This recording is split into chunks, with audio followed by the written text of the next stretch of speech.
ಭಾಷಾನಗರದ 12ನೇ cross ಬಳಿ ಇರುವ ಖಾಲಿ ಸರ್ಕಾರಿ ನಿವೇಶನವು ಅನೈತಿಕ ಚಟುವಟಿಕೆಗಳ ತಾಣವಾಗಿದ್ದು ಅದನ್ನು ಸಾರ್ವಜನಿಕ ಆರೋಗ್ಯ ಸೇವೆಗೆ ಬಳಸಬೇಕು ಎಂದು ಭಾರತೀಯ ಅಂಬೇಡ್ಕರ್ ಮಹಾಸೇನಾ ರಾಜ್ಯಾಧ್ಯಕ್ಷ ನೂರುಲ್ಲಾ ಆಗ್ರಹಿಸಿದರು. ಸುದ್ದಿಗೋಷ್ಠಿಯಲ್ಲಿ ಮಾತನಾಡಿದ ಅವರು, ಭಾಷಾನಗರದ 12ನೇ ಕ್ರಾಸ್ನ ಪ್ರಾಥಮಿಕ ಆರೋಗ್ಯ ಕೇಂದ್ರದ ಪಕ್ಕದಲ್ಲೇ ಹಲವು ವರ್ಷಗಳಿಂದ ಖಾಲಿ ಇರುವ ಸರ್ಕಾರಿ ನಿವೇಶನವನ್ನು ಯಾವುದೇ ಸಾರ್ವಜನಿಕ ಉಪಯೋಗಕ್ಕೆ ಬಳಸದೆ ಕೇವಲ ಆಚರಣೆಗಳಿಗೆ ಮೀಸಲಿಡಲು ಮುಂದಾಗಿರುವುದು ಖಂಡನೀಯ ಎಂದರು. ಜೊತೆಗೆ ಆ ನಿವೇಶನ ಅನೈತಿಕ ಚಟುವಟಿಕೆಗಳ ತಾಣವಾಗಿರುವುದರಿಂದ ಅಲ್ಲಿ ಸಾರ್ವಜನಿಕರಿಗೆ ಅಸುರಕ್ಷಿತ ವಾತಾವರಣ ನಿರ್ಮಾಣವಾಗಿದೆ ಎಂದರು. ಈ ಕೂಡಲೇ ಆ ನಿವೇಶನದಲ್ಲಿ ಪ್ರಾಥಮಿಕ ಆರೋಗ್ಯ ಕೇಂದ್ರಕ್ಕೆ ಅಗತ್ಯವಿರುವ ಪ್ರಯೋಗಾಲಯ, ಸ್ಕ್ಯಾನಿಂಗ್ ಸೆಂಟರ್ ಹಾಗೂ ಅತ್ಯಾಧುನಿಕ ಯಂತ್ರೋಪಕರಣ ಅಳವಡಿಸಲು ಕಟ್ಟಡ ನಿರ್ಮಿಸಬೇಕು.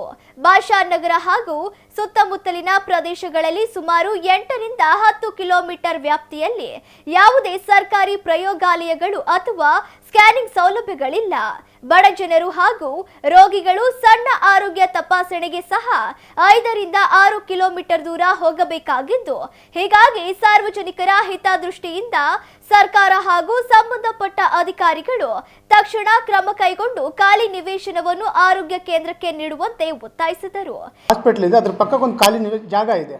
ಅಂದರೆ 7 ವರ್ಷದಿಂದನೂ ನಮ್ಮ ಶಾಸಕರ ಕಡೆಯಿಂದ ಆಗಲಿ, ನಮ್ಮ ತಂಜುಮ್ ಕಮಿಟಿಯಿಂದಾಗಲಿ ಏನಂದಿದೆ ಅಂದರೆ ಕಲ್ಯಾಣ ಮಂಟಪ ಕಟ್ತೀವಿ ಅಂತ ಹೇಳಿದ್ರು. ಸೊ ನಮಗೆ ಕಲ್ಯಾಣ ಮಂಟಪದ ಅವಶ್ಯಕತೆ ಇಲ್ಲ. ನಾವು ಕೇಳ್ತಾ ಇರೋದು ಏನಪ್ಪ ಅಂದರೆ, ಅಲ್ಲಿ ದಕ್ಷಿಣ ವಲಯದಿಂದ ನಾವು ಯಾರು ಹೆಣ್ಮಕ್ಳು ಆದರೂ ಕೂಡ ಸ್ಕ್ಯಾನಿಂಗ್ ಆಗಲಿ, ಬ್ಲಡ್ ರಿಪೋರ್ಟಿಗಾಗಲಿ, ಪ್ರತಿಯೊಂದಕ್ಕೂ ಆದರೂ ಕೂಡ ನಾವು CG ಹಾಸ್ಪಿಟ್ಲಿಗೆ ಬರಬೇಕು. ಹಗಲತ್ತಾದರೆ ಹೆಂಗೋ ಆಟೋಗಳನ್ನ ಹಿಡ್ಕೊಂಡು ಶೀಟಲ್ಲಿ ಬರ್ಬೋದು. ಬಟ್ ರಾತ್ರಿ ಆದರೆ ಏನಾಗ್ತದೆ ಅಂದರೆ ಆಟೋಗಳಿಗೆ ತೊಂದರೆ ಆಗ್ತದೆ ಮತ್ತು ಹೆಣ್ಮಕ್ಳು ಬರೋಕ್ಕೆ ಹೋಗೋಕ್ಕೆ ತುಂಬ ಕಷ್ಟ ಆಗ್ತಾಯಿದೆ. ಸೊ ನಾವು ಇವತ್ತು ಇಲ್ಲಿ ಸೇರೋ ಉದ್ದೇಶ ಏನಪ್ಪ ಅಂದರೆ, ನಮಗೆ ಕಲ್ಯಾಣ ಮಂಟಪದ ಅವಶ್ಯಕತೆ ಇಲ್ಲ. ಸೊ ಮಾನ್ಯ ಜಿಲ್ಲಾಧಿಕಾರಿಗಳಾದರೂ ಕೂಡ ಮತ್ತು ಜಿಲ್ಲಾ ಉಸ್ತುವಾರಿ ಸಚಿವರಾದರೂ ಕೂಡ ಇದ್ರ ಬಗ್ಗೆ ಗಮನ ಹರಿಸಬೇಕು. ನಮಗೇನಪ್ಪ ಅಂದರೆ MRI ಸ್ಕ್ಯಾನ್ ಬೇಕು, ಮತ್ತು ಲ್ಯಾಬ್ ಬೇಕು, ಮತ್ತು ಇನ್ನೊಂದೇನಪ್ಪ ಅಂದರೆ ಪಕ್ಕಕ್ಕೊಂದು ಹಾಸ್ಪಿಟ್ಲ್ ಇದೆಯಲ್ಲ, ಅಲ್ಲಿ ಒಂದು ನಮಗೆ 40 ಬೆಡ್ಗಳ ಅವಶ್ಯಕತೆ. ಯಾಕಂದರೆ ಮುಂಚೆ ಆಸ್ಪತ್ರೆಯೂ ಚಿಕ್ಕದಿತ್ತು, ಜನನೂ ತುಂಬ ಕಮ್ಮಿ ಬರ್ತಿದ್ರು. ಇವಾಗ ಜನಸಂಖ್ಯೆ ಜಾಸ್ತಿ ಆಗಿದೆ, ಅಲ್ಲಿ ಬೆಡ್ಗಳು ತುಂಬ ಕಮ್ಮಿ ಇದ್ದಾವೆ. ಅದಕ್ಕೋಸ್ಕರ ನಾವು ಇವತ್ತು ಬಂದು ಮಾತಾಡೋ ಉದ್ದೇಶ ಇಷ್ಟೇ ಇದೆ. 100-120 ಅಡಿ ಅಗಲ ಇದೆ ಅಲ್ಲ. ಪ್ರಾಥಮಿಕ ಆರೋಗ್ಯ ಕೇಂದ್ರ ಸಪ್ರೇಟ್ ಇದೆ, ಖಾಲಿ ನಿವೇಶನ ಒಂದು ಬೇರೆ ಇದೆ. ಹಾಂ, ಪಾಲಿಕೆ, ಮಹಾನಗರ ಪಾಲಿಕೆ. ಈಗ 17 ಏರಿಯಾನ ಕವರ್ ಆಗ್ತದೆ ಸರ್. ಅಲ್ಲಿ 17 ಏರಿಯಾ ಕವರ್ ಆಗಬೇಕಪ್ಪ ಅಂತಂದರೆ ಮಿನಿಮಮ್ ಏನೇನು ಅಂದರೆ ಒಂದು 5 ಕಿಲೋಮೀಟ್ರಿಂದ 6 ಕಿಲೋಮೀಟ್ರ್ ಈ ಸರ್ಕಾರಿ ಸವಲತ್ತು ಪಡಿಬೇಕಪ್ಪ ಅಂತಂತಂದರೆ ಮತ್ತೆ ಇಲ್ಲಿ ಚಿಕ್ಕದೇವಿ ಜಿಲ್ಲಾಸ್ಪತ್ರೆಗೆ ಬರೋದು. ಕೂರುತ್ತೆ.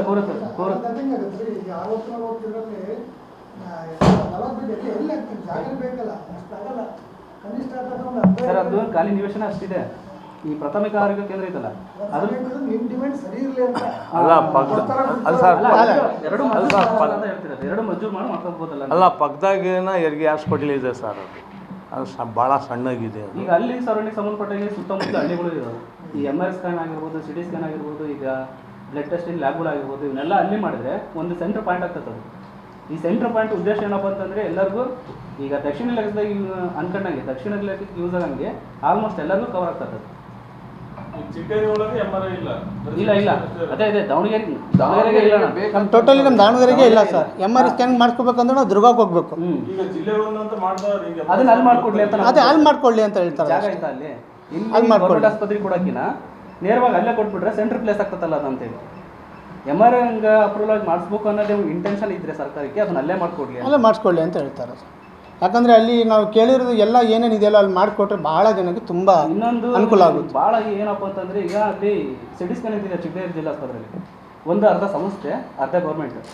ಬೇರೆಕಾಯಿ ಆದ್ರೆ ಮಾತ್ರ ಅದನ್ನು ಫುಲ್ ಪೇಮೆಂಟ್ ಲೆಕ್ಕದಾಗ ಸರ್ಕಾರ ಕೊಡ್ತೀನಿ ಅಂತ ಮಾತಾಡ್ತೈತಿ. ಇಲ್ಲಪ್ಪ ಅಂತಂದರೆ ಒಂದು ಸ್ಕ್ಯಾನಿಗೆ 4,000 ರೂಪಾಯಿ 5,000 ರೂಪಾಯಿ ಅದು ವೈಯಕ್ತಿಕವಾಗಿ ಕಟ್ತಾರೋ ಸರ್ಕಾರದಿಂದ ಕಳಿಸ್ತಾರೋ, ಒಟ್ಟು ಬಿಲ್ ಕಟ್ಸ್ಕೊಂತಾರೆ. ಇಲ್ಲಿ ಏನು ನೇರವಾಗಿ ಅದು ಸಪ್ರೇಟಾಗಿ ಆಗಿದೆ ನಿಜ ಆಯ್ತಪ್ಪ ಅಂತಂದರೆ, ಆ ನೇರವಾಗಿ ಏನು ಕಟ್ತಾರಲ್ಲ ಬೇರೆಕಾಯಿ ಇಲ್ಲಿದ್ದನ್ನು ಮಾಡಿಸ್ಕೊಟ್ರೆ ಮಿನಿಮಮ್ ಒಂದು 4,000 ರಿಂದ 3,000 ರೂಪಾಯಿ ಕಮ್ಮಿ ಆಗ್ತೈತಿ. ಅದನ್ನು 1,500 ರೂಪಾಯಿ ಕೊಟ್ಟು ಮಾಡಿಸ್ಕೊಳ್ಳೋ ಅಂತ ಇಂಟೆನ್ಷನ್ ಬರ್ತೈತಿ. ಅದಕ್ಕೆ 2 ಅಕ್ಕಪಕ್ಕ ಇದನ್ನೇ ಯೂಸು ಅಂತ ಅಲ್ಲಿ